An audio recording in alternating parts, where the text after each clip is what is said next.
is being charged with racketeering conspiracy, alleging he ran an enterprise that he engaged in sex trafficking, forced labor, or kidnapping, arson, and other crimes. He's also charged with sex trafficking by force. I want to bring in ABC's Phil Lipoff, ABC News contributor and SiriusXM radio host Mike Muse, and ABC News legal contributor Brian Buckmeyer for more. Phil, give us the details on this indictment.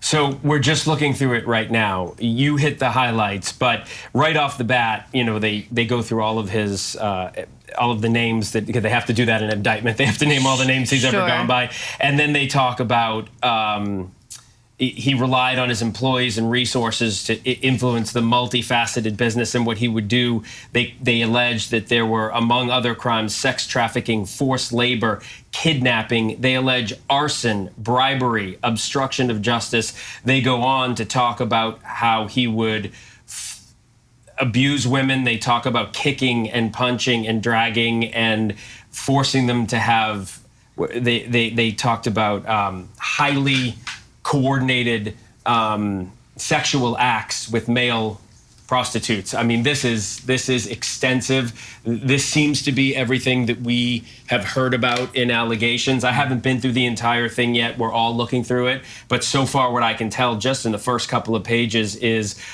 most of the things they are alleging in this indictment we have heard about. And Phil, I'm going to give you a chance to go through. I know I put you on the spot there, literally as we got that indictment now. Brian, walk me through legally. We've heard Diddy deny these charges, these accusations really throughout. Now they're officially charges. His attorney also before the indictment said that he's an imperfect person, but that he's not a criminal, again denying this. So what do you make of the fact that we're now seeing in black and white what the government is trying to charge him with?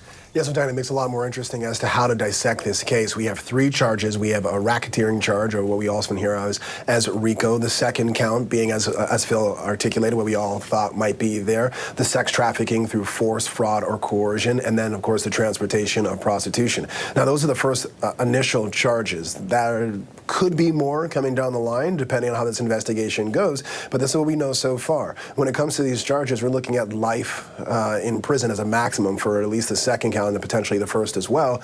But also when it comes to RICO, how they're describing this enterprise as its way of promoting, enhancing, and protecting the brand, and that sex and sex trafficking was a part of it. We're going to see all the ugly and gruesome parts of bad boy entertainment that surround this alleged abuse in a way that I don't think many of us were prepared for.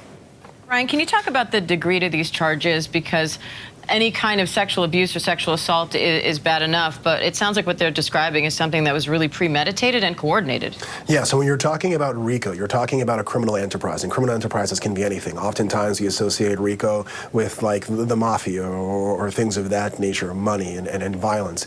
This seems to be more in line to, if you want to draw a comparison, to that of R. Kelly, where there was an organization within the music industry that kind of was part and parcel. They interacted with each other in a way that you couldn't see where the music started and the alleged abuse ended. That it's almost the trafficking and transporting of women for the pleasure, for increasing the brand, for potentially even, hey, we want to get a new artist, so you know what, we're going to traffic this girl that he might be interested in a way of attracting and keeping this artist in a way to grow the brand and make money off of it. They are alleging that it is so intertwined that it's almost business as usual to do this trafficking and transporting, and at least that's what I'm reading from the initial allegations in this indictment.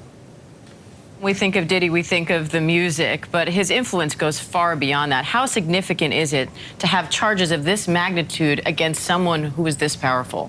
It's huge. And just got to give context to what Phil and what Brian is talking about. Diane, is in the conversation that we were just having a few moments ago. What I'm looking at from this unsealed indictment, of course, we need to learn a little bit more, is it seems like Cassie was such a big part of this indictment. A lot of these indictments comes from the lawsuit and allegations that Cassie was actually discussing. In particular, you think about arson. I know people are probably wondering, where is the arson coming from? In Cassie's lawsuit, she alleged that Diddy threatened to blow up a current rapper Kid Cudi's car, to which Kid Cudi's car did blow up in an explosion, to which Kid Cudi then gave a statement and said that he can confirm that actually happened. I'm thinking that's where the reference of the arson comes from. I'm also thinking about the male prostitutes. Cassie alleges that during that time, Diddy would force her to look on the internet to solicit male prostitutes in order to engage in sexual activities. I'm assuming that is where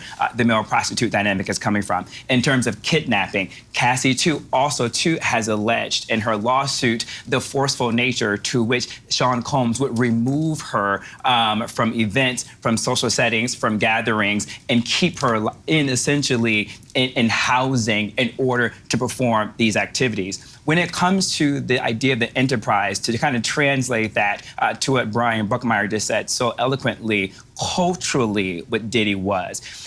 Diddy was the kind of person where if you were in the music industry, you wanted to be around. If you were trying to make your mark as an A&R executive, if you were trying to make your mark in the marketing, if you were trying to make your mark in order to hang out with his home in the white parties and the Hamptons, that's how much of a pull Diddy had. I cannot underscore how Diddy had this concept and this idea of the Midas touch. And Diane, being a part of the music industry, being around Diddy, being around those events, being at his home in the Hamptons, being at his home in Miami, I had firsthand accounts, not of these allegations, I didn't see any of that, but how desperate people were to be in his orbit. I can't underscore that enough. You think about the 40th birthday party that he had that I went to at Cipriani's. I mean, people, they had Mariah Carey, you had, I remember the royal family was invited. I can't remember if they attended or not, right? But you had those type of individuals wanting to be there, coming. You think about Diddy runs the city with marathons.